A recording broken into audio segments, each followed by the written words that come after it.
Bonjour. Alors, que nous disait Monsieur le comte de Chateaubriand? Bonsoir Auguste.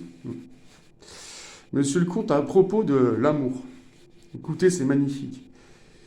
Une passion vraie et malheureuse est un levain empoisonné qui reste au fond de l'âme et qui gâterait le pain des anges. Voilà pour ça. Oh, il y a tellement de... Attendez, je m'y pause, il y a mon café qui arrive. Qu'est-ce que c'est que ça? Ouais, pardonnez-moi, me revoilà. J'en termine avec mon sujet. C'est pas. Donc en fait, je vais quand même resituer le contexte, hein. Chateaubriand est en Angleterre, c'est la fin du XVIIIe siècle. D'ailleurs, j'ai les ordonnances d'exécution de ses frères par Fouquier, tout ça, l'accusateur Fouquier, tout ça, c'est inhumain. Inhumain, c'est. Voilà. Et donc, en fait, bon, il est en Angleterre, il est pauvre, il a rien. Il a plus rien, il se fait recueillir par une famille de lords, hein, des gens très nobles, qui, qui le nourrissent, qui prennent soin de lui. Ces gens-là ont une fille qui a 14-15 ans. Et donc, il vous dit, elle s'appelle Charlotte, hein. Je me représentais le chagrin de Charlotte, les justes reproches que l'on pouvait et qu'on devait m'adresser.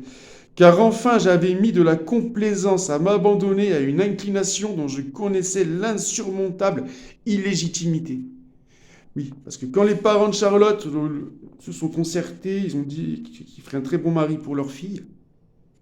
Et ils lui ont dit, Monsieur le comte, t'es très ému, mais il a dit, je peux pas, je suis marié. Était-ce donc une séduction que j'avais vaguement tentée, sans me rendre compte de cette blâmable conduite?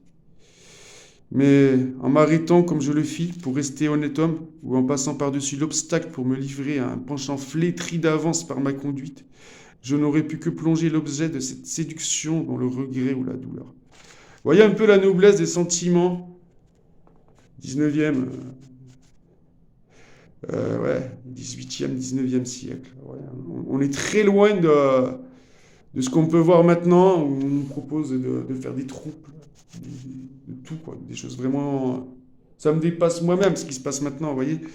Et donc, je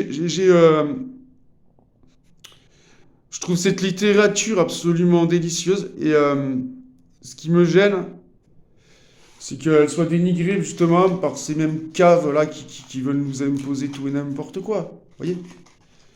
Vous venez pas me parler de mariage pour tous ou de machin comme ça. Ça ne fait pas de moi un homophobe. Déjà, homophobe, ça voudrait dire que j'ai peur de moi. Non, non. J'ai juste mariage pour tous. Faire changer de sexe à son enfant parce qu'il a 12 ans. Voilà. Peut-être que tout le monde, plus ou moins, a une part d'androgénéité en lui. Et voilà, on peut le comprendre. Voilà, mais pour faire simple, je vais prendre un exemple que je connais. C'est un père qui a été poursuivi parce qu'il a amené sa fille voir un psychologue parce qu'elle voulait changer de sexe. Elle l'avait fait dans son dos. Enfin, elle avait changé le nom, hein, elle s'était pas fait opérer. Lui, il a dit non, je vais juste t'amener voir un psychologue, ça ira mieux, tu vas me parler. Et ben ça, la loi s'est retournée contre lui. Ouais. Et, ouais. Et à l'école, dans les écoles publiques, paraît-il, ils font une propagande de dingue, quoi, pour tout ce qui est LGBT, tout ce qui est comme ça. Donc voilà, ça craint, hein. C'est, ça a commencé avec la sémantique. On a remplacé le mot travail par emploi et bien d'autres. Et voilà, et en fait, on est en train de robotiser tout le monde. C'est tout. Donc, d'où l'intérêt de lire des livres, de bons vieux livres, vous voyez, comme Chateaubriand, le comte de Chateaubriand, pardon. Euh, Louis-Ferdinand Céline, ça n'a rien à voir, mais pour moi, les deux sont vraiment, ils sont au-dessus des autres. Voilà. Céline, lui, il a inventé un style.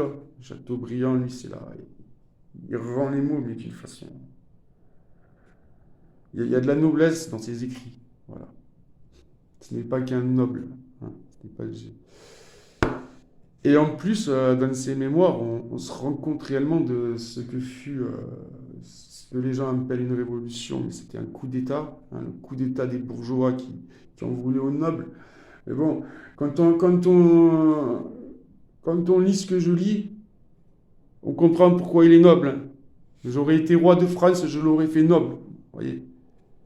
Par contre, un petit gueux qui braille, ouais, lui non. Non, toi tu seras cuillé. Voilà. Allez, bon week-end.